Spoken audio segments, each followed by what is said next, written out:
The story of American English is a story of immigration. Although indigenous communities have lent vocabulary words to the English language as it's spoken here, the language of the first English colonists became the language of America and has been flavored, again mostly through vocabulary, by later immigrants to the region. Immigration to America, starting before it was a country, can be broken down into three waves, the first of which covers the colonization of this part of the New World, which typically dates from the settlement of Jamestown in Virginia in 1607 until the end of colonial times, traditionally dated with the Declaration of Independence or the Continental Congress of 1790. During this first big wave, most immigrants were from England, but you can see the variety of people on the slide, drawn here because of the relative political freedom compared to European countries. Starting with Columbus's invasion in 1492, Spanish conquistadors and some Black Africans who participated in the Spanish conquest had also settled parts of what was to become the U.S. I bracketed these last two groups because their impact on the English language generally occurred later.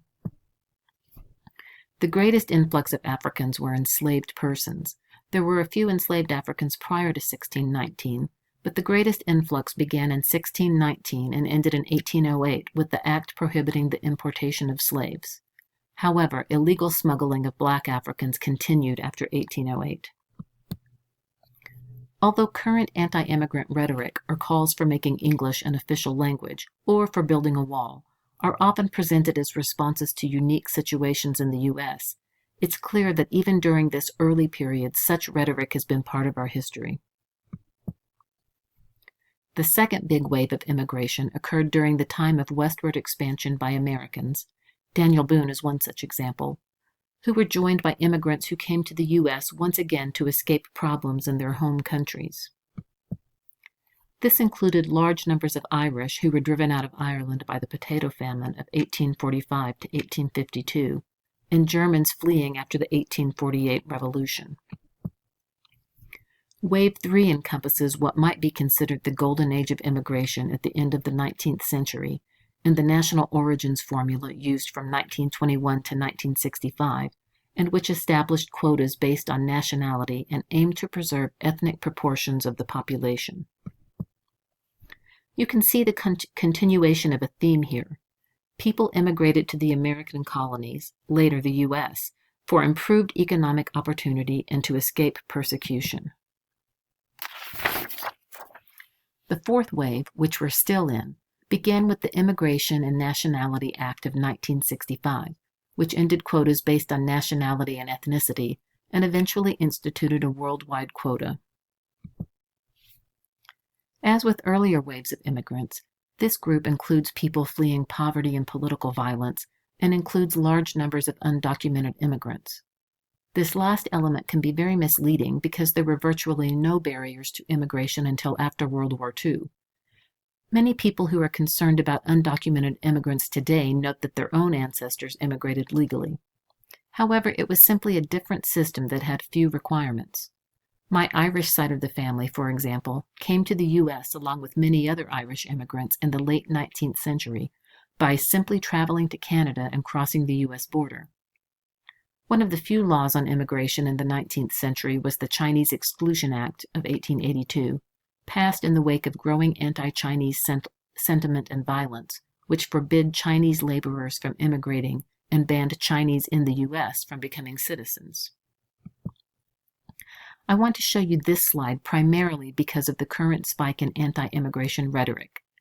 You can see here that although the total number of immigrants has continued to grow, that's the blue line, the percentage of immigrants in our total population is about what it was during earlier periods in our history. Why does any of this matter? Because it's pretty amazing that with all these different people in America and all the loanwords that have entered our language through immigration, the language is remarkably uniform. Most variations have to do with regional accent. This uniformity is due to a variety of factors. From the earliest days, there's been a lot of movement of Americans leading to linguistic mingling. In addition, written English is standard throughout the country. This means that differences are social, accent, vocabulary, etc., rather than a linguistic reality. There's no deep grammatical variation. The debate over whether the U.S. has actual dialects or simply varieties is ongoing. You can see by these basic definitions that variety can be understood broadly, while a dialect has vocabulary, grammar, and pronunciation specific to a geographical region or people. The first term under consideration here is accent, which is straightforward. It's simply how people pronounce things. Variety and dialect might seem similarly straightforward. For example, an Appalachian speaker might use double negatives, use the word whistlepig to refer to a groundhog, and draw out their vowels. I would call this a variety, though, because I believe these differences are pretty surface level. The bulk of the vocabulary and the underlying grammatical structure stays the same. Another consideration is that some linguists dislike the term dialect because it has frequently been used to describe a non-standard form. The Southern dialect of American English, say, with the connotation that it's inferior to standard American English. The classification of American dialects or varieties, whichever term you prefer, differs a bit, but this is the system that our textbook uses. Note that the last two are considered controversial, and that they're not regional, and in the case of AAVE, not all African Americans speak it, nor are all speakers of AAVE African American. Here are a couple of other common dialect maps. You can see that they're all pretty similar, although some are more precise than others, but none of the ones I've posted here include the micro dialects that the videos posted on our course page address. Despite these noticeable regional differences, the uniformity of American English can be seen when we compare it to today's British English. Notable distinctions are in the pronunciation of R's and A's, and some words such as mobile, which the Brits pronounce mobile, privacy, which they pronounce privacy, or schedule, pronounced schedule.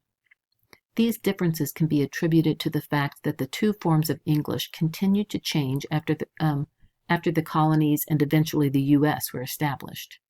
Interestingly, in several ways, American English retains archaic features of 17th and 18th century British that those early immigrants brought with them.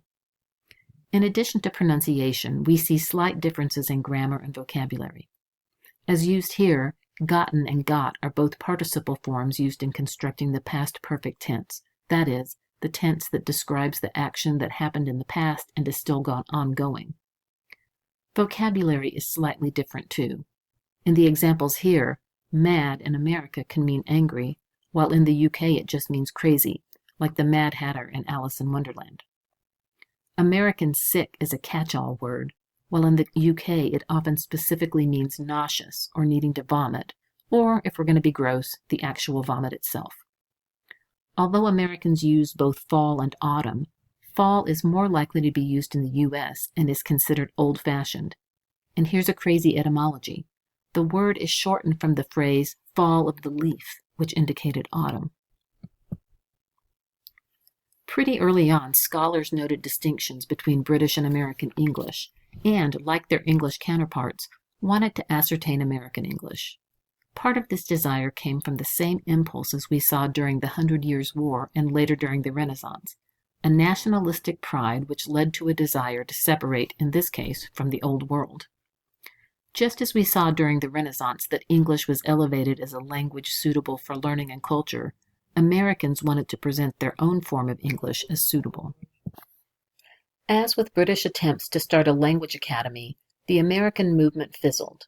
Instead, not unlike Johnson's dictionary, Webster's dictionary, along with his grammar books, had a strong influence on fixing American English into its present form.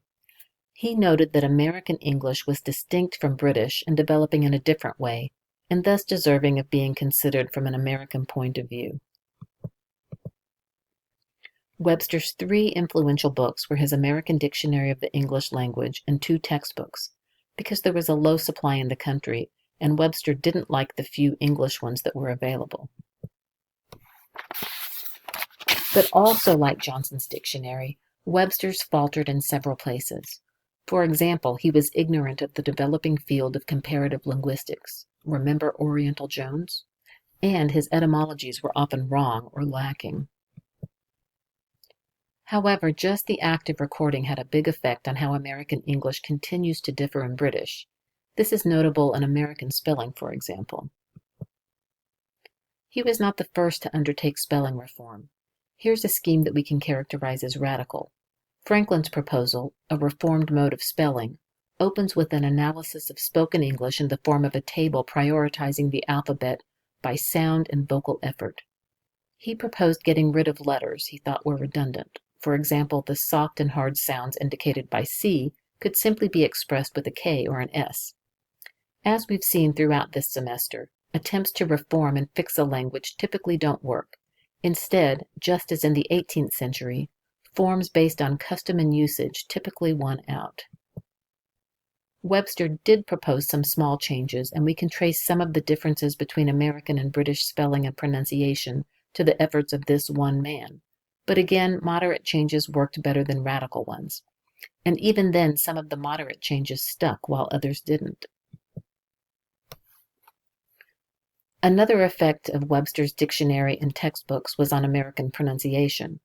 He separated words into syllables, and in what must have been a really boring lesson, children read words aloud, carefully stressing each syllable. Unsurprisingly, American English began to grow its vocabulary following the same patterns we've seen during the earlier periods of English.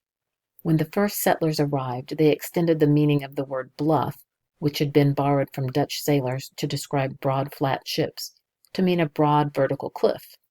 Foothill is a self-explaining compound used to describe those little mountains like the ones we see when we drive east down the mountain. Both of these words describe unfamiliar land features, just like the words that the early Germanic tribes borrowed from the Celts when they first arrived in Britain. Some words were borrowed wholesale from the indigenous people the colonists came in contact with, while others were direct borrowings, but Englishified in pronunciation. Skunk comes from an Algonquian word, whose original meaning going back to Proto-Algonquian was urine fox, which I guess might describe getting sprayed by a skunk. The third category of words here were direct translations, or calques. As the colonists spread out, they continued to use Native American words as place names. 26 American states are named after tribes or their tribal lands. A large source of loan words was, and continues to be, the languages of the Americas. As you might expect, a lot of words came from Spanish. I'll leave you with this cute picture of Tamandua expectant parents. I just learned about this animal and the word, native to Central and South America, whose name comes from the language spoken by the Tupi people of Brazil. This pair lives at the Denver Zoo, and clearly the zookeepers have a really fun job.